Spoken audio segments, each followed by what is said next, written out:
तुम समझते हो कि जबान सिर्फ तुम्हारे मुंह में है। अरे जबान तुम्हारे पास होगी जो बिखरी हुई है।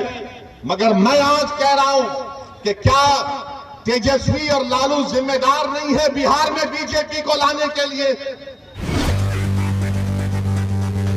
पिछले 2 दिनों से बैरिस्टर असदुद्दीन ओवैसी सीमांचल दौरे पर हैं, जिसको लेकर बिहार की सियासी हलचल एक बार फिर से तेज हो गई है, क्योंकि इस वक्त एआईएमआईएम चीफ असदुद्दीन ओवैसी बिहार की सियासत में बेहद अहम किरदार निभा रहे हैं। इसलिए विपक्षी दल हो या केंद्र में बैठी सरकार, सभी की निगाहें इस वक्त बिहार की सियासत पर टिकी है, क्योंकि सभी पार्टियां 2024 के लोकसभा चुनाव जीतने की रेस में है। लेकिन इसी बीच ओवैसी साहब सीमांचल दौरा करते हैं और विपक्षी दलों पर जमकर बरसते हैं।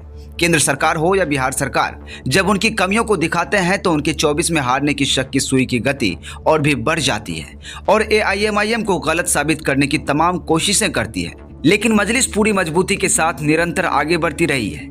बता दें, आज असदुद्दीन ओवैसी किशनगंज लोकसभा के डगरवा हाई स्कूल प्रांगण पहुंचे, जहां लाखों लोग उनके भाषण को सुनने पहुंचे। वहीं बैरिस्टर असदुद्दीन ओवैसी ने आज लोकसभा इलेक्शन के बारे में भी चर्चा किया और कहा कि अख्तरुल ईमान हमेशा अपने इलाके का जमीनी स्तर पर काम करते हैं और करते रहेंगे।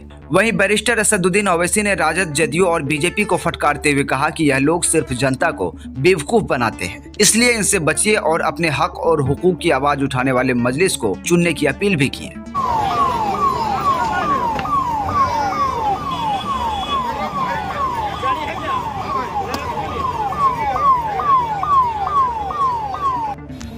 लालू ने मोदी से बातचीत करके नीतीश को और आरएसएस को बिहार के हवाले कर दिया।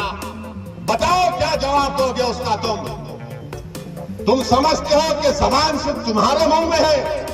अरे जबान तुम्हारे पास होगी जो बिखरी हुई है। मगर मैं आज कह रहा हूं कि क्या तेजस्वी और लालू जिम्मेदार नहीं है बिहार में बीजेपी को लाने के लिए।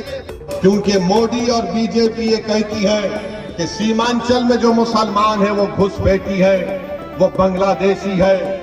मैंने सीमांचल को सामने रखकर, भारत के गरीब और मजलूम मुसलमान और दलितों को सामने रखकर, मोदी के 300 एमपीओं के सामने पूरी पार्लियामेंट में उस कानून को फाड़ दिया और कहा कि मैं इस कानून को नहीं मानता हूं।